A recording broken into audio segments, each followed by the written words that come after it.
live from Indy. On a Friday night, you're watching 13 News. A seventh day in a row of 90-degree temperatures. That streak likely to get longer this weekend. Tonight's weather impact alert comes during the streak of uncomfortable and at times dangerous heat. Thanks for inviting us in on this Friday night. It's 11 o'clock. So Angela's telling us that relief is in sight, but it's going to be a steamy weekend and more storm chances. Yes, still close to 90 this weekend. Humidity drops a little bit, so we didn't get to 100 plus on feels like temperatures today, and not expecting that. It's a little piece of good news. I know, we'll take it. We'll take anything we can get at this point. It's still warm, it's still muggy right now, upper 70s and low 80s. It's baby steps for us. Scott also mentioned the storm chances. I do have a little complex of storms south and east of Indianapolis. This is impacting Greensburg and Decatur County over into Brookville, into Franklin County. Heavy rain, perhaps some brief gusty winds and lots of lightning. That's it in terms of radar. We expect radar to look very similar for the upcoming weekend. That means no washouts, a pop-up storm or two, still warm, still muggy, no triple-digit feels like temperatures, but still near 90. Yep, we're happy about that. Thanks so much, Angela. And make sure you've got our WTHR weather app on your phone. That way you can track this lingering heat and the storm chances. You can also check our interactive radar and get the hourly forecast anytime on your phone. It's a free download. Get it before you go to sleep tonight. You'll find it in your app store. You know, when it's this hot out, I mean, you just want to hang out near the water, right? But in some spots across central Indiana, going in the water can actually be unsafe. That's because of E. coli contamination. Tonight, our Logan Gay is breaking down the test results that should have swimmers on alert.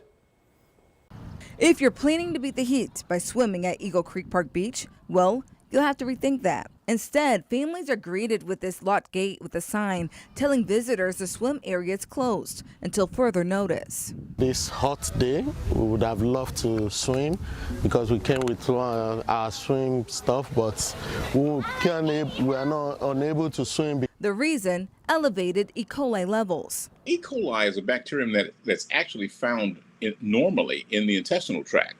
You get into problems when there are certain strains that you can get exposed to, and when you get so much of an overload that it kind of overwhelms your system.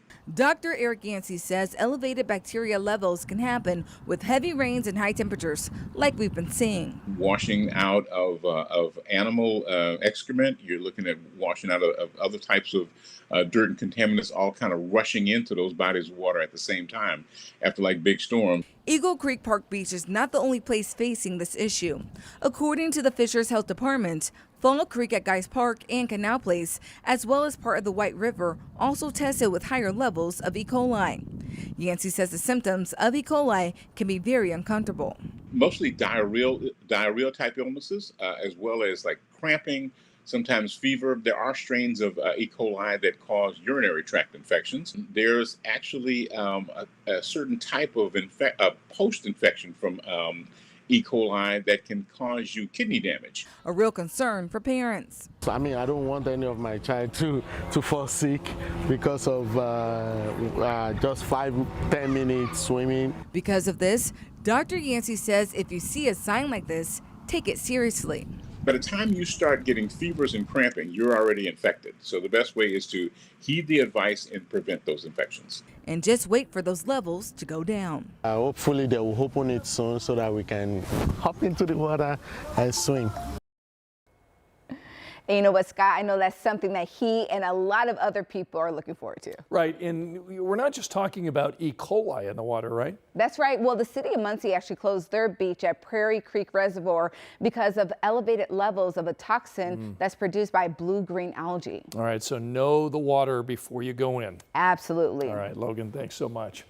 Well, now to some breaking news on the northwest side of Indianapolis. Police are on the scene of a double shooting here. Officers tonight confirming to 13 News within the last half hour that one adult and a juvenile were both injured near 38th and Lafayette.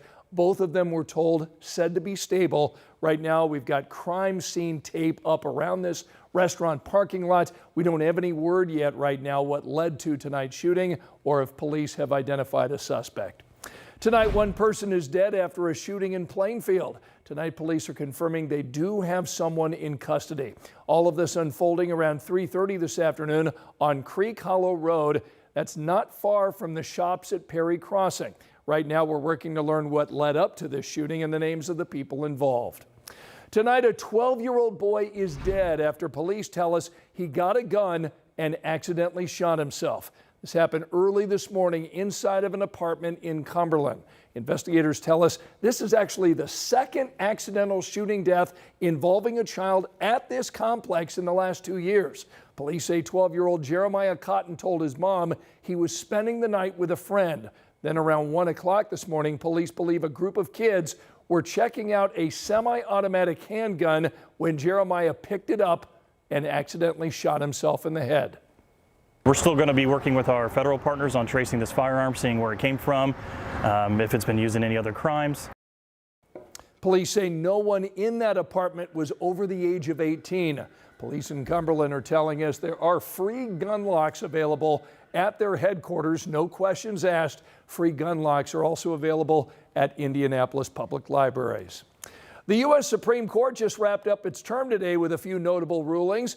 One of them includes impacting President Trump's executive order to end birthright citizenship. So it's widely held that the 14th Amendment of the U.S. Constitution says if you're born in the U.S., you are a U.S. citizen. But the president's executive order says a baby born to a mom in the U.S. illegally would also not be considered a U.S. citizen. Several courts blocked it from going into effect and ruled their decisions should stand for the entire country. So right now, the Supreme Court says those courts can't do that, saying the decision on ending birthright citizenship should be left up to the district courts in states. Rachel Van Tile is the Legal Services Director at Exodus Refugee here in Indianapolis. She told us today if Indiana's 2 district courts come to 2 different conclusions, your right to be a United States citizen could depend on where in Indiana you're born.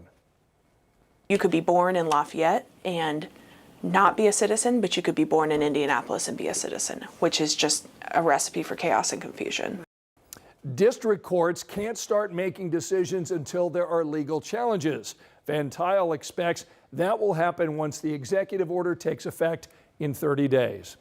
And the High Court also handed down opinions for other major cases today. That includes backing a group of parents who want to opt out their kids from reading LGBTQ books in classrooms based on religious beliefs, rejecting the latest legal challenge to the Affordable Care Act, letting stand a series of programs, reducing the price of internet and phone services for low-income and rural communities, and pushing Louisiana's long-contested congressional map to the fall.